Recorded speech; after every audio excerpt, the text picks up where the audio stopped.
shoot, Yeah. which would have been a big moneymaker too. Sure.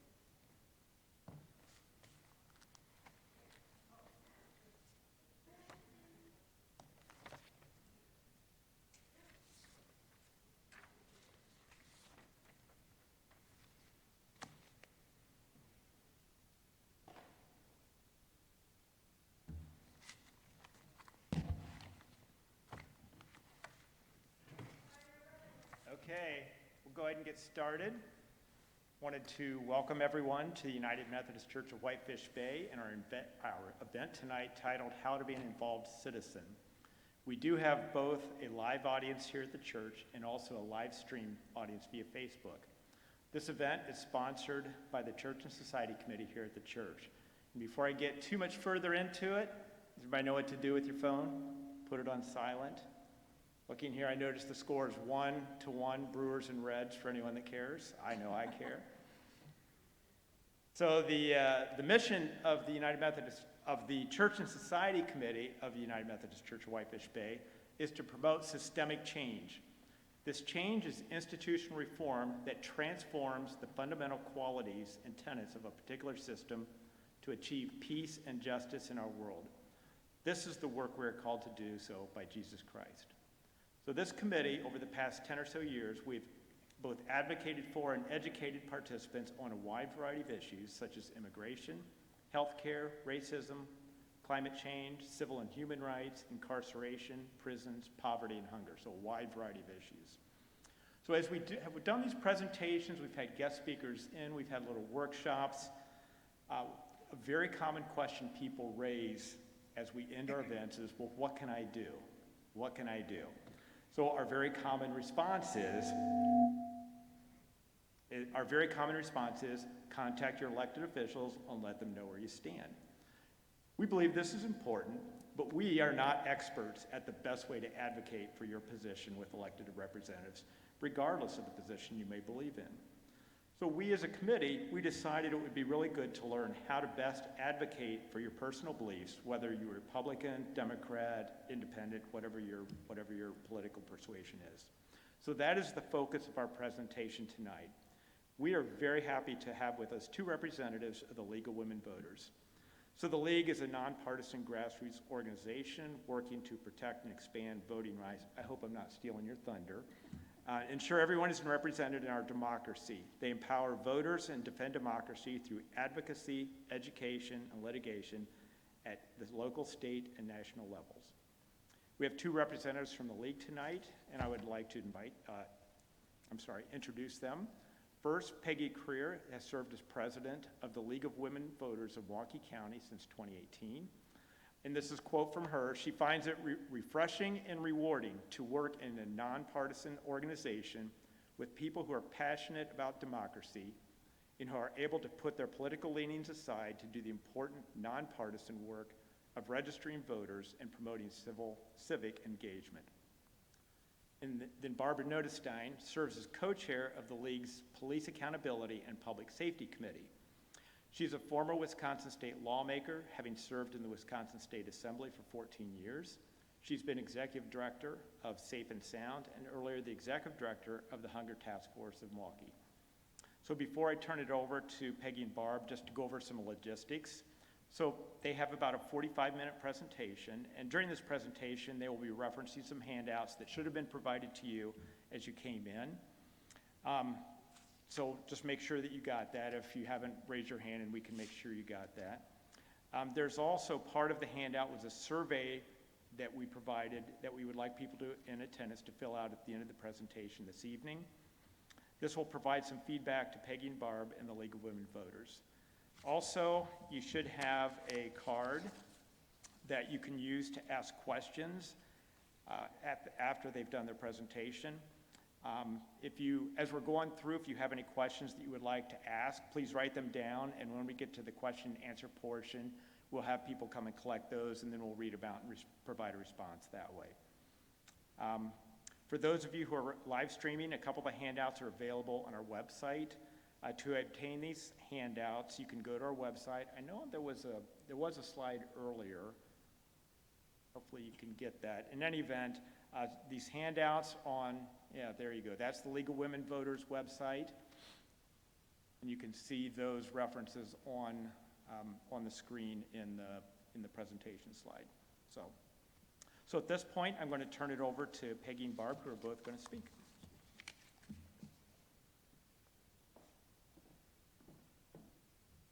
Thank you, Mike. I'm really happy to be here.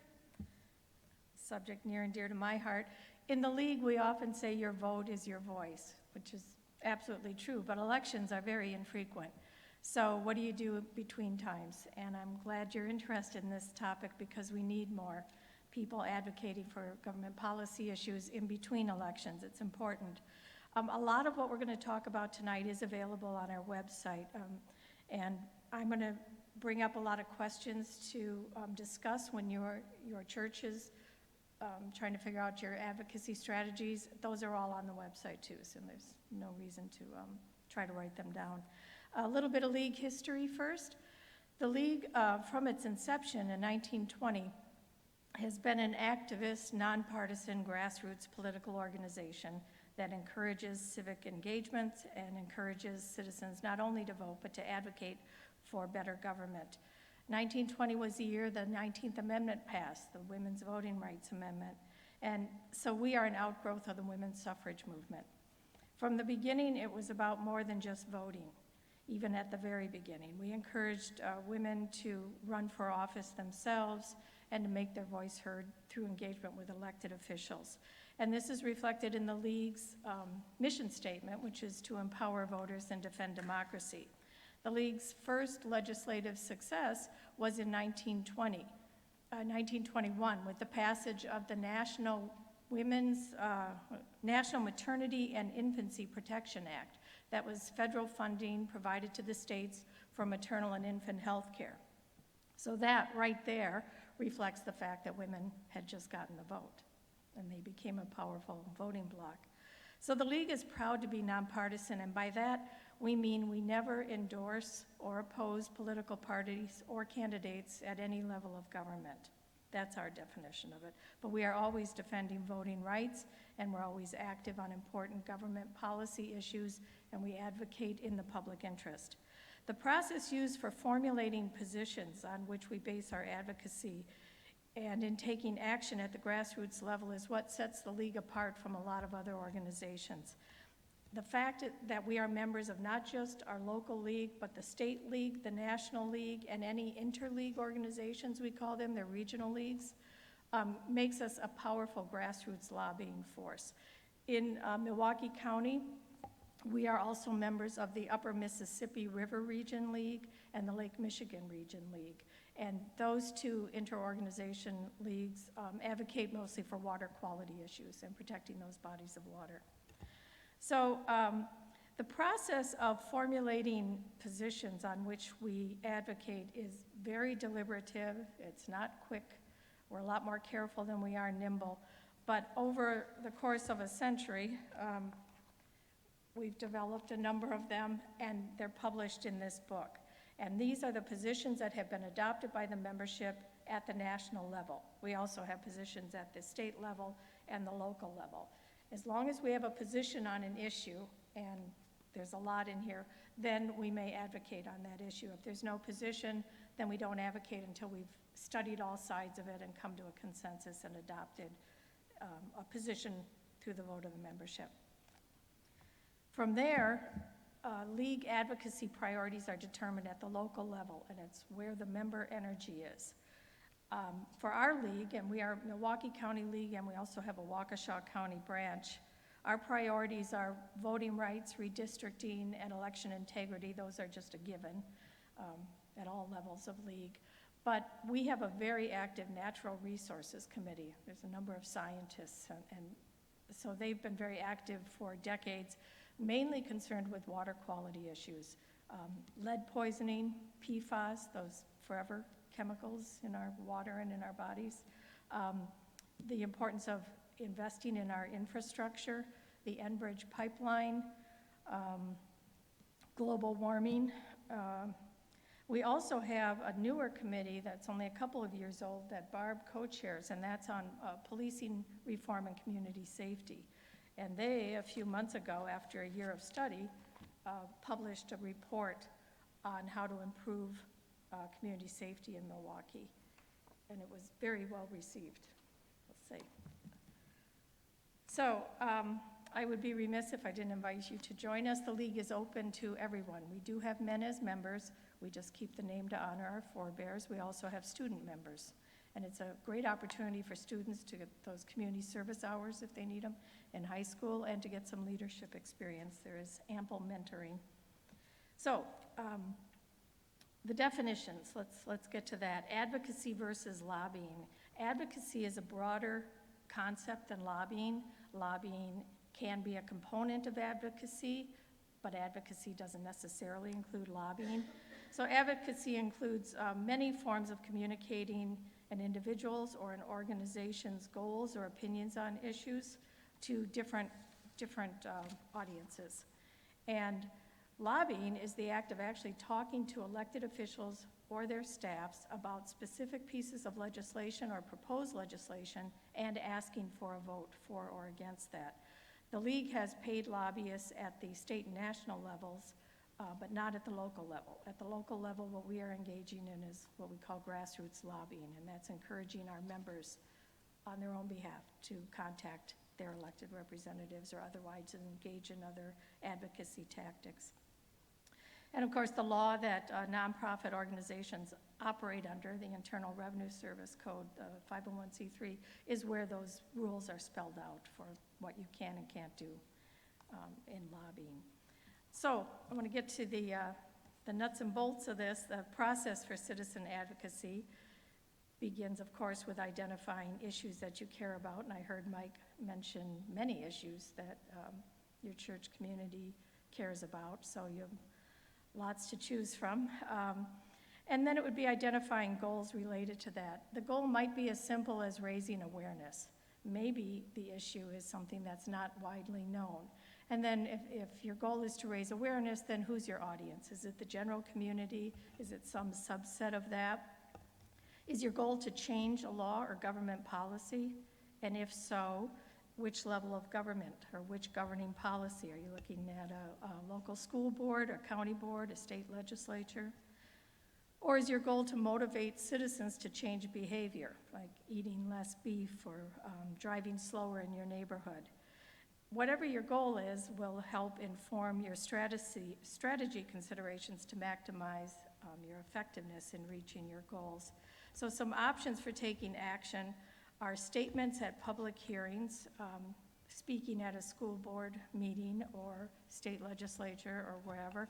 And if you're going to do that, it's always good to supply your remarks in writing as well so that they become part of the record, even if you get an opportunity to deliver them orally. Writing letters to the editors of a local newspaper or whatever publication will reach your audience. Organizing grassroots lobbying, like encouraging your members and friends to contact whatever elected official or governing body you want to reach or whatever other audience you want to reach. You can put on a public forum to educate the community or a very specific audience about an issue.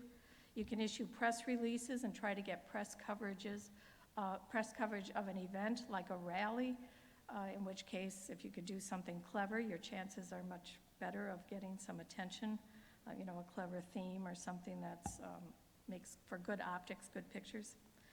And then there's social media outreach, which is easy to do, but of course there's fierce competition to actually get attention. Clever memes help, good hashtags. If you have people who are good with graphics, that's a big help. So factors that I would recommend an organization should consider when contemplating action on an issue. One is, do our members understand the issue? That may be where you need to start. And would they agree with the proposed action that we're talking about? Some people would advocate a boycott of a business. I remember in Whitefish Bay, well, actually, I guess it was the Sendix on Downer. The owner had given money somewhere and people didn't like it and they were saying boycott that. I'm not really a fan of boycotts, but anyway, so it's good to make sure that your members would agree with the tactics that you're talking about. Is the issue you're talking about an actual priority for the organization, or is it sort of a pet project among a few members of the organization? Would it enjoy broad support among your members? Does your organization have a unique role to play, or would your time and resources be better spent on other activities? How would you deal with controversy, internal and external, for those who disagree with the position that you're taking? It's good to plan that out ahead of time. We often have prepared statements made in case we get some blowback, particularly if our position is being construed by somebody as partisan. So we have prepared statements to deal with that. Are there other organizations, or is there a coalition that's already working on this issue? And is this issue part of your core values, or is it more tangential? Again, your time and resources are limited, so you have to pick and choose here. What action techniques would be most effective?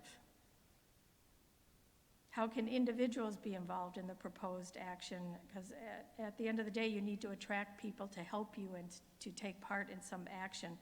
And if it can be personally fulfilling, that would be a good thing. Some people would find it fulfilling to clean up a riverbank, but not to do phone banking.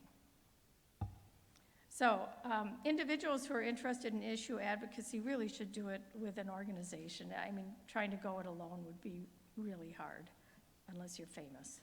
Hard to get attention. And established organizations could consider or even forming a coalition. There are obvious advantages to working with a coalition like that. First, you get instant access to contact information of people who believe as you do on an issue. So, there's your pool to work with. You may get more money for sponsoring meetings or events, depending on the size of the budgets that the other members of a coalition might have. You could spread the work around for help researching an issue or producing informational materials, organizing marches or rallies, or doing any kind of public advocacy, strengthen numbers. So that's where a coalition can be really helpful. But there are important factors to consider if your church is considering joining a coalition for an issue. One, is there a clearly defined goal? And is it consistent with our positions and our mission? Some coalitions are very narrowly focused, and some are broadly focused. And it's important to know where the coalition stands on this issue. Which organizations are involved in the coalition? Who's their leadership? Is the organization nonpartisan, which may or may not be important, depending on what you're advocating for? Is the coalition permanent or ad hoc? Does the coalition have some presence in the community? Is it known? And if so, what is its reputation? And even organizations that say they are nonpartisan, sometimes they aren't perceived that way in the community, and it's good to consider that before you decide to join them. Would we have a representative on the coalition and have a say in the strategies and the use of our name and logo? Sometimes things can get away from you, so it's good to have all of this spelled out before you sign on to a coalition. Is there any financial obligation to being part of the coalition? And then I think kind of most importantly, what do we have to gain from belonging to the coalition? Can we work more effectively by staying outside of the coalition, but publicly supporting its goals and actions? So, few things to consider. And then before I close, I just want to mention something important, and that's failure. Sometimes you can do everything right, and you don't get the results you want. And one example that is so obvious, I think about this one a lot, universal background checks for the purchase of guns. You look, is the public aware of the problem of gun violence? Yes. Is there a strong social movement around the issue? Absolutely. Is there widespread support? Yes. Poll after poll, gun owners, non-gun owners, Republicans, Democrats, very broad support for universal background checks. And yet we still don't have it. And that's a whole other discussion about why we don't, but you can do everything right and still fail, not achieve your goals. But it's still important to make noise, and it's important to let public officials know you're paying attention. So that's why advocacy is important, even if the odds are not in your favor. I'm going to turn things over to Barb now, where she's going to overview the state legislative process, which is a similar process whether you're talking about something at a school board level or the state level. You need you need to find out who's in charge, what officials do I need to reach, contact information. You need to find out what their agenda is, what's going on, and we have links for that in our resources at the county level, county clerk, at the municipal level, state level, national level. So you can see those resources in the handout and also on our website. So thank you. Thank you, Peggy. Excuse me. Is this too loud? It is. Is there a way to turn it down? Okay, I think they just did. All right.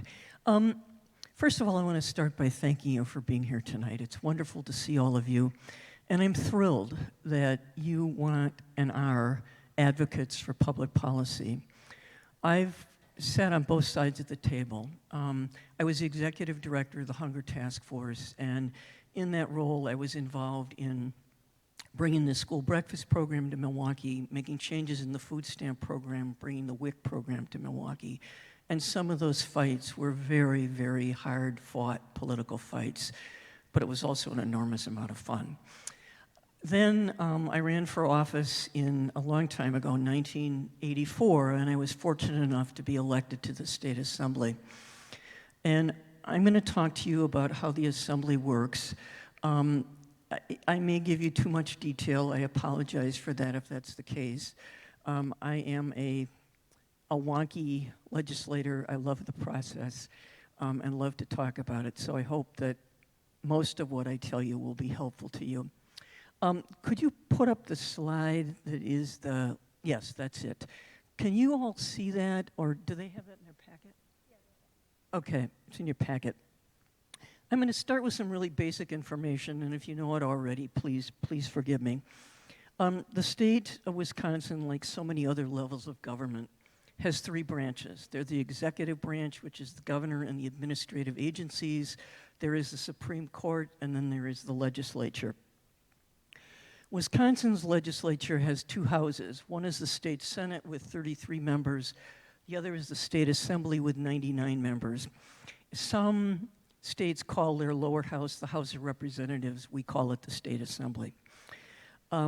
Every one of you, and I'm sure you know this, has one senator and one representative.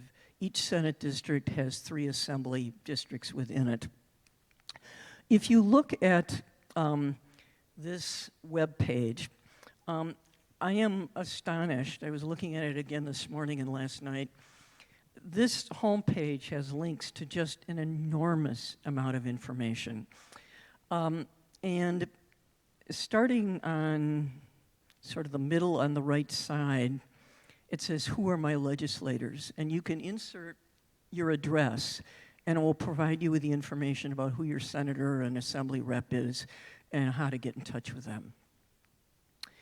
One of the other wonderful things that is available through this website is something that is on the left-hand side of the page. It's called the Notification Service. Next slide, please. And can I find mine? No. Well, I know it by heart, I think. This page will allow you to register to receive notifications about issues that you're interested in. You can sign up for information about everything that a particular committee is doing. I'm interested in criminal justice, so I signed up for those committees. I was interested in what several members of the legislature were doing, so I asked to receive information about what they're doing. And every day, I receive in my email information about what's going on with those. You can subscribe, you can unsubscribe, you can add things, but it is a wonderful resource for information about what's going on in the legislature. Then going back to this first page again. I'm sorry to jump around a little bit, but it was the only way I knew to do it. There is a section on the right-hand side towards the top that says Law and Legislation. And if you were to click on that, you would come to a web page. I'm sorry, try the next. No, there's one other one. Yeah, that one. Thank you. Sorry to be confusing here. That one. And this page also has links to an enormous amount of information. On the left-hand side, there's a link where you can look up the current statutes and learn about what the law is. There's an index that you can research by subject. And on the right side of this page is something that says 21-22 session. And if you click on that, you will come to the web page, yes, that web page. And on it there is, again, an enormous amount of information.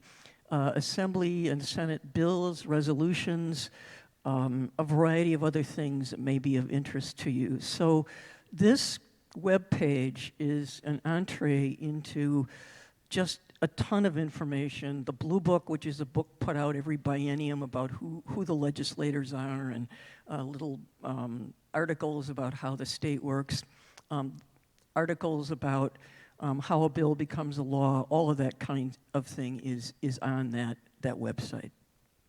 So I'm going to go on a little bit now. The legislature operates on a 2-year or biennial basis. Legislators are elected in November, they take office in January, and the session ends officially at the end of December, although you probably noticed this year that they adjourned, I think it was in April, I don't recall, but in any case, they are in office until the end of December. The Speaker of the Assembly and the Majority Leader of the Senate are very powerful people. They decide which committees will exist each biennium, and they appoint the members from the majority party to those committees. They also make decisions about what bills will go to which committees, and that becomes very important in the life or death of a bill. The legislature in Wisconsin is a very professional legislature. I visited some other ones, and they did good things, or sometimes bad things. But Wisconsin has 4 service agencies that are made up of very professional staff who provide services often to legislators, but also to the public. One of the most important is the Legislative Reference Bureau. I contact them all the time now and ask for information about issues that I'm interested in. I'm a regular citizen now, I'm not a legislator, and this is a service that is open to you. They also have a section that is the Drafting Bureau that's part of the LRB. And that's made up of a group of attorneys who write every bit of legislation. You can have an idea as a legislator or an interest group and want to have it introduced, but the bill actually has to be drafted by one of these attorneys, and all amendments to the bills have to be drafted by those attorneys. Let's turn now to the handouts and the screenshots of legislation. There's a bill titled AB 38. Do you have that? It's in your handout. It's the top of it would read, of course I don't know which version you have, but it's 2021 AB 38, introduced February 10th, 2021. Are you all seeing that? Great. Okay, some of this is a little basic. Every bill is either AB something or other or SB something or other, depending on which house it's been introduced in. There's also joint resolutions and some other kinds of things. The joint resolutions deal with constitutional amendments. All of the bills have a number at the top. This is AB 38, and they are referred to a committee. You'll see towards the top that it says that the bill was introduced by, and it has a list of assembly reps and senators, and then it says refer to the Committee on Colleges and Universities. This is an assembly bill, so it was referred to an assembly committee that dealt with those issues. The next part of it, the drafter tells us what portion of the statutes is either being amended or created. So this one says this is an act to amend 36.11. Are you following me on this? Okay, and then after that, there's an analysis from the Legislative Reference Bureau, which is what I think of as regular human being language as opposed to attorney language about what a bill is really going to do. And this is a very, very helpful, nonpartisan analysis of what's in the bill.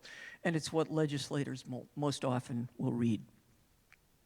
In addition to that, you'll see after that LRB analysis, on this particular bill, it says, for further information, see the state and local fiscal estimate, which will be printed as an appendix to the bill.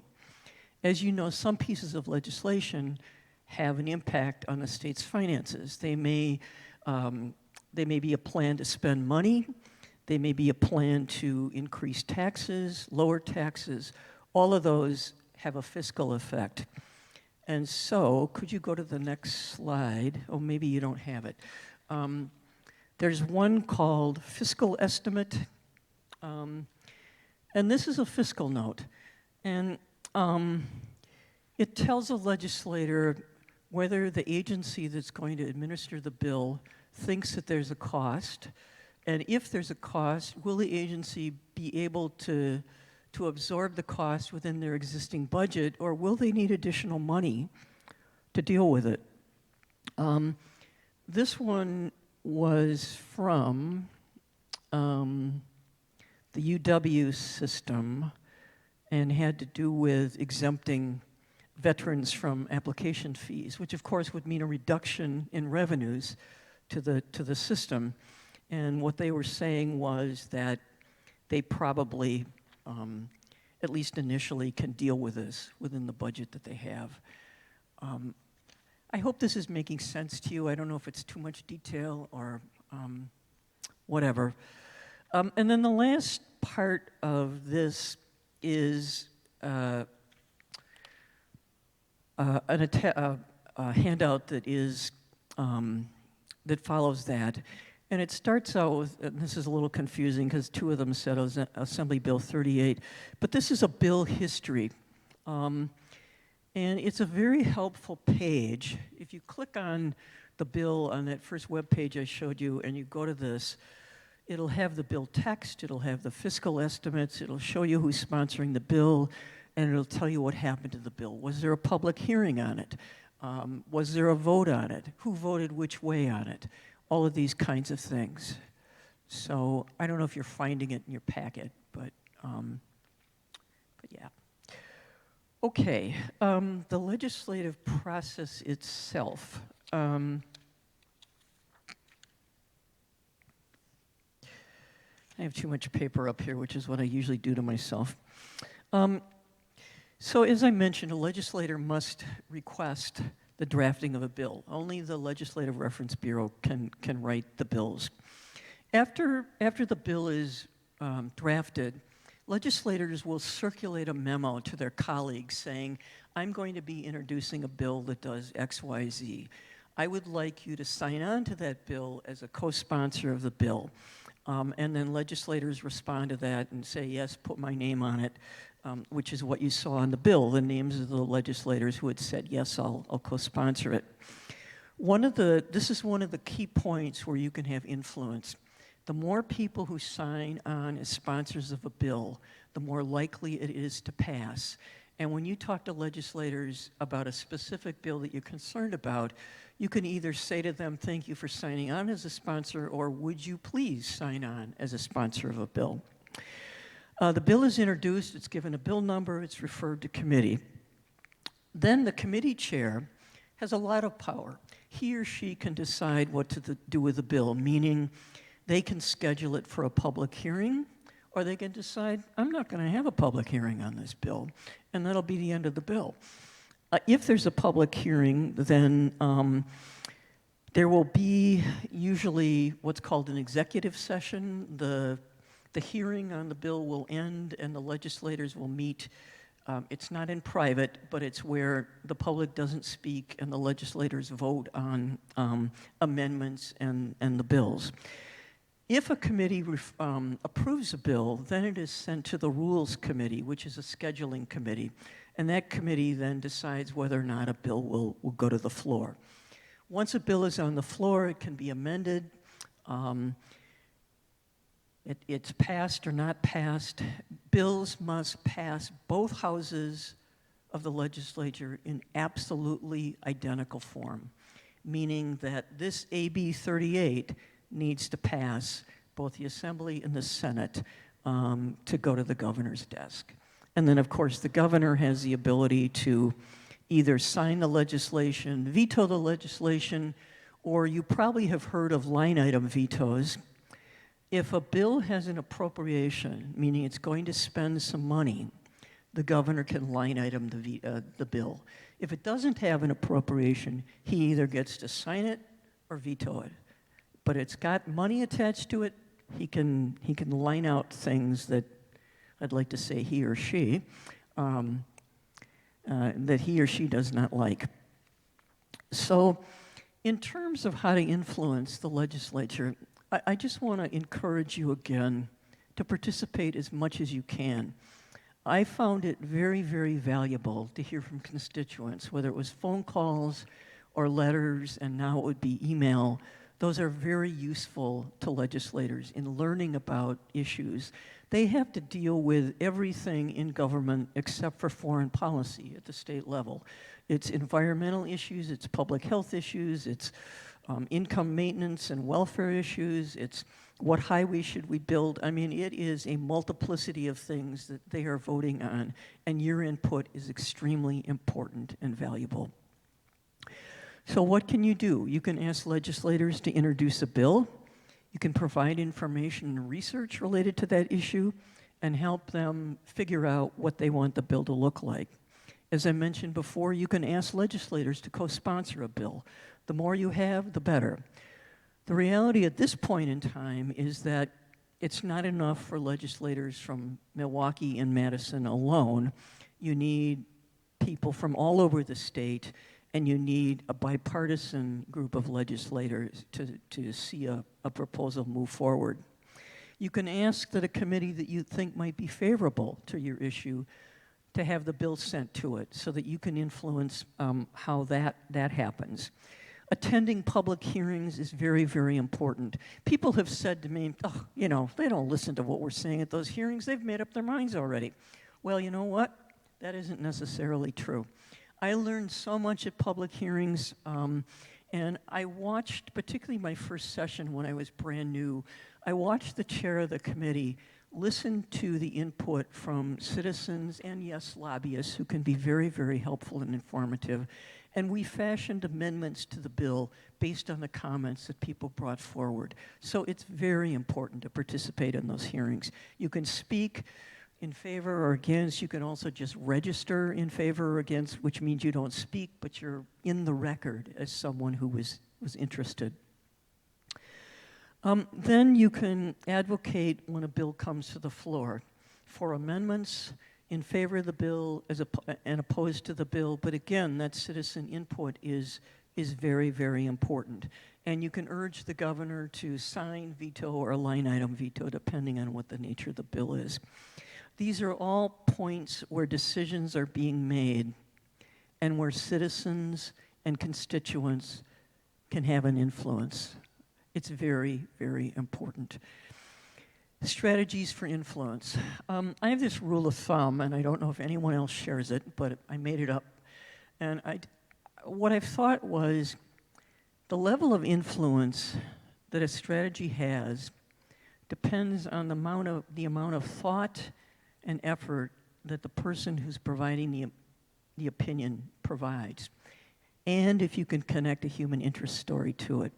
So petitions are not real effective.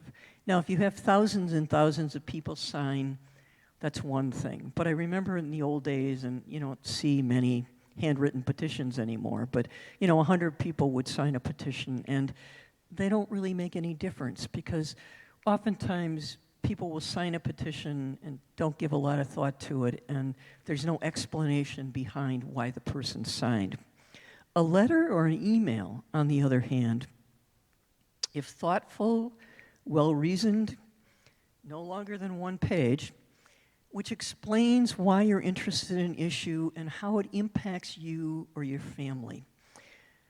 Just like human interest stories in the newspaper, sort of individual examples of how a policy will change something in your life, your children's life, those kinds of things make a difference. Those stories make a difference. Whenever you write, whether it's a letter or an email, include your residential address. People will often send in an email to put their name at the bottom of it, and the legislator has no clue where this person lives, whether they're their constituent or not, unless they happen to know them. And frankly and bluntly, they're going to pay more attention to things that come in from their own constituents. You have a right to request meetings with legislators. Now, I know that in this era of COVID, things have changed, but when I was in office, particularly on Mondays and Fridays when the legislature was not in session, I was often at home meeting with constituents. If you go to Madison, you might be able to meet with a legislator if he or she isn't in a committee meeting or on the floor. Otherwise, you can meet with staff people, and the staff people that I hired and the staff that I've known are very bright, very committed people, and it is very worthwhile to talk with them. If you have a meeting, make sure that at least one person in your group is a constituent. Provide written information about your concerns and why they're important. Thank the person for the meeting, and after you go home, send back a thank you note saying, thank you very much for taking the time to meet with us, and reiterate your points. That thank you note is a second opportunity to make your points with the person. Let's see, public hearings, Peggy mentioned this a little bit.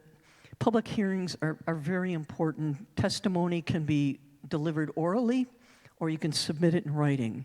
Your chances of having it paid attention to are better if you're there in person and they can ask you questions.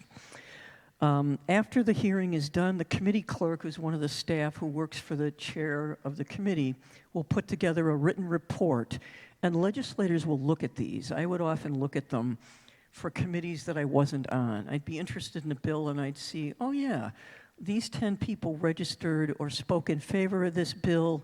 The Sierra Club was interested in some environmental issue, and I paid attention to who had been there. So that record is very, very important. Let's see, I'm kind of skipping around here.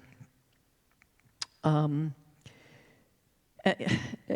sure you know this, and I probably don't even need to mention it, but because my staff had situations where this was not true, constituents would call up and be very rude to them, would threaten them, and I cannot emphasize enough how important it is to be polite, to be appreciative, to not lose your temper, and regardless of whether the legislator or the staff person agrees with you or not, because there's a 50-50 chance that they won't or they will, but it's so important that people be courteous and nice, and you're much more apt to get a response to what you're doing and saying than if you're not. Okay, effective contacts. Some of this is pretty obvious. Identify yourself and your home address. I mentioned that. And provide your phone number if that's something that you want to do. Confine your written correspondence to one page and one issue per page. You may be interested in 5 different bills, write 5 different letters. Because what I did when I was in office was I took those letters and I filed the letters with the bills that they were related to, so that when the bill came up for discussion, I was able to look back at those letters and say, oh, my friend, Norman Jones wrote me a letter about this, and I learned something from his letter. Tell the legislator or ask the legislator in your communication what the action is you want them to take. Oppose, amend, vote in favor of, speak in favor, whatever it is that you would like to do, have them do. Be sure to include the bill number. It's better not to just send in a letter about a general issue. It's better if you can refer to a specific proposal. It will be more effective. If you have special credentials, like you've got a master's degree in social work or you're a hydrogeologist or whatever, tell them that, because you have expertise that they don't have. And they should find your opinions and your information very, very valuable. Put a human face on what you're talking about. As I said before, tell stories about how policies will affect you and your family. It's really important. And if you can anticipate the arguments against what you're saying, take those arguments and provide your reasons for why you disagree with the points that some of those people might be making. That's very important. If you make a mistake, correct it immediately. Send a note and say, you know, I mentioned that 55% of something or other, you know, is going on, but the figure is really 35%. Make sure that you correct that. Needless to say, don't ever lie. If you don't know something, just say so. And say, I will get back to you with that information, and then follow through. Always, always follow through. So then, and ask for a reply. You should get a reply back to your emails and your letters, but sometimes you don't. And a little, you know, suggestion to them that you would like a letter back, you would like to know what the legislator is thinking about this and going to do about it is a perfectly appropriate request. There are enormous numbers of resources for advocacy. I told you about the homepage. There's a wealth of information there. Something that I think is really important, and you may think it's like, duh, of course, but reading a daily newspaper that provides you with a context of what's going on in your community and in the state is really important. You can learn a lot about what legislators might be thinking and what the issues are that are of paramount importance by reading the newspaper. It's not a perfect resource, but it can be very helpful. There's other resources listed on this page, and I won't go through all of them, but I'll just let you look at them. One of the most helpful and interesting websites is something called the Wisconsin Eye, and this started after I left the legislature, but it's a nonprofit entity that goes in and broadcasts the sessions on the floor of the Assembly and the Senate live, and many, not all, of the committee meetings. And within 24 hours of when the event occurred, it's free. If you want to go back a week later, you need a subscription. But you can listen in, you can't participate, but you can observe what's going on. And one of the best ways to learn about who legislators are and what they care about is doing a little observing. I did that when I was first elected. I'd go to committee meetings where I didn't serve on the committee to watch what they were doing, and I learned an enormous amount. So I hope this is helpful. I know it's a lot of detail. Peggy and I would love to answer your questions, and I just want to say, please ask anything. There is no question that isn't important to ask, and I'm not assuming that you have, you can ask whatever you need to know. So, thank you. Great. Thanks, Peggy and Barb, so much. That was very, very interesting. So at this point, if you do have questions, then you should have a card that you can use to write them out. And we have a couple of committee members who can collect those cards, and we'll read them and let Peggy and Barb respond to them. So while we're waiting for that, you answered the question that I posed to you earlier, so I'm not going to ask the one that I talked to you about. So I have a question about lobbyists. Do lobbyists have access that I don't have? And just basically, at the end of the day, come down to money, somehow, some way, campaign dollars. So I don't quite understand the role of a lobbyist versus me as just average Joe citizen.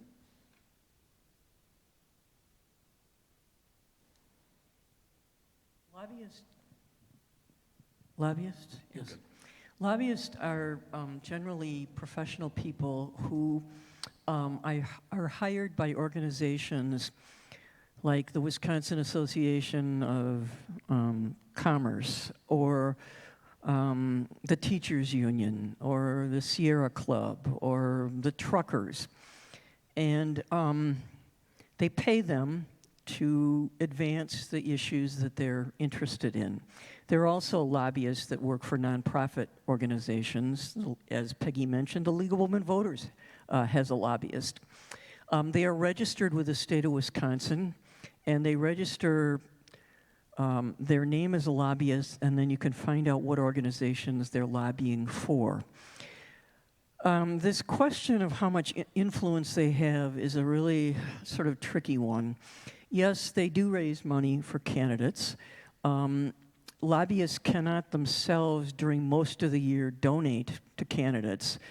When the legislature is in session, lobbyists cannot donate. But they can, and they do. Let's say they're representing an organization of truckers, that's interested in, say, maybe the speed limit. They could go to individual truckers and say, I think that we should donate some money to State Representative XYZ, and they'll collect some checks from those truckers and then give them to the legislator. I do think that that is influence. There's no question about it. But I also want to say, and this is based on my experience at the Hunger Task Force and also as a legislator.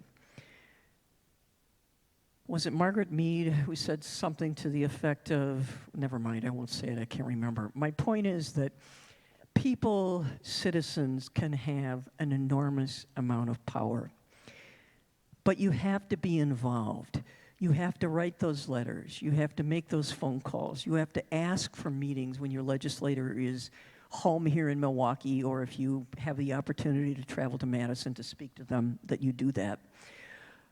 I found that the information that I got from constituents was very, very important.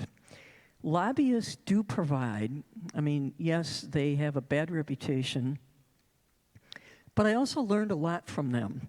They were able to spend the time and spend the money to collect information on research. And granted, it was all biased towards their point of view, but I sometimes learned a good deal from it. So they aren't, I don't want to label them as all bad. They're a resource for information. As a legislator, you have to kind of keep that in balance and focus and understand where your values are and what you think is important. That answers it. Yes, thank you. Do you have a question from the crowd? Unless you live with your head in the sand, the Wisconsin legislature is so polarized. How do you see that influencing their key issues? I'm sorry, could I see it? I have a Sure. little bit of a hearing issue. Yeah. With Wisconsin legislature. Yeah, the legislature is more polarized than I think any of us have ever seen. But we shouldn't give up. It is so important that whether someone agrees with you, whether you don't know what they think, or whether they disagree with you, they need to hear from you. I remember, and this happened after I was out of the legislature, I remember a piece of legislation that was on the floor to deregulate the rent-to-own industry. These are these places where usually low-income people rent TV sets and furniture, and the interest rates are astronomical, like 700% over a period of years. Well, the bill was to deregulate the industry further. Well, there was a legislator from Milwaukee who got up on the floor and said, I'm supporting this bill. I haven't heard anything from any of my constituents that they're opposed to this bill. Well, he represented a low-income area of the city of Milwaukee, and those residents would probably be significantly harmed by that bill. My point is that you don't want ever to have a legislator be able to stand up and say, My constituents don't care. I didn't hear from them. And you may or may not be able to change someone's perspective. Sometimes you can, but we have to make the effort, and I do this. I write to, my U.S. senators all the time, and they both are courteous enough to write back whether they agree or disagree. We have to make the effort because you don't know when you're going to have influence, and it's always worth the risk and the time. I know it's tough, but you got to do it.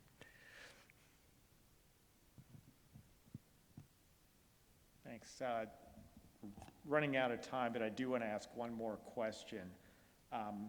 So early on, you talked about the importance of finding coalitions. How do you go about finding these coalitions? I assume there's no list of coalitions. Do they form organically, or how do you go about finding where they are and who they are?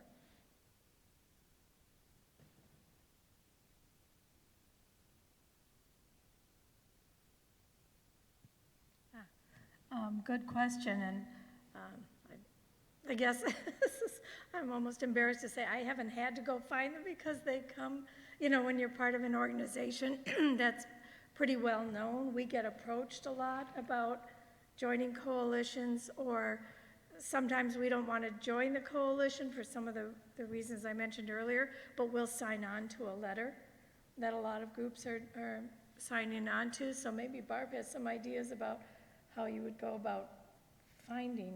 I suppose you could look at who's lobbying in favor or opposed to topics. That's on the state legislative website. So you can read all the groups that signed on to something, registered, opposed, or in favor. That's one way. That's a great idea. That's a great idea. As I mentioned, you can, if you look at the bill site on the internet, you'll see that record, and you'll be able to see who took what position on the bill. When I was at the Hunger Task Force, we built a community coalition to advocate for implementation of a school breakfast program in Milwaukee. Milwaukee was the last of the 20 largest cities in the country not to have a breakfast program. And so we started out trying to figure out what organizations might be interested in this, and just sent a letter to them and called them. This was long before the internet, and then had conversations with them about, what were they interested in? Were they interested in doing this? And we got this coalition of 100 groups and about 500 parents who wrote individual letters to the school board, and we won because of that. So there's lots of ways to do it, but you can think of other organizations in this community. I don't know if you're a member of the Common Ground church collaboration, but they work on a tremendous number of issues and have partnerships with groups across, I think it's southeastern Wisconsin.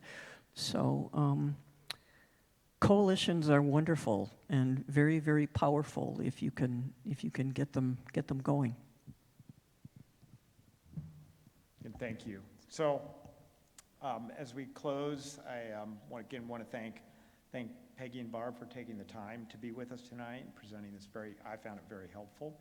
I also want to thank Ross Workman from our committee, who did almost all of the work on this, and he wasn't able to be here tonight, along with the rest of the Church and Society Committee members who are here. If you want to raise your hands, who helped put this together, thank you for helping put this together. Really appreciate it. Was looking for new members of the committee. If you're interested, please feel free to touch base with any of us after the event is over. Just a reminder, there is a survey in your packet for the league so that they can provide so that they can get some feedback on the presentation. So if you could be so kind to fill that out and just leave it on the table on the way back, or we can collect it from wherever. So I think that's it. I'm going to close with a prayer. Oh, V? Yes. This is recorded? Okay, so this event will be available on the church's YouTube site afterwards, so you can watch it. And I know there's a lot of information given, but you will be able to go back and hear what they had to say. So again, thank you both. Appreciate it so much. So if we could bow our heads in prayer.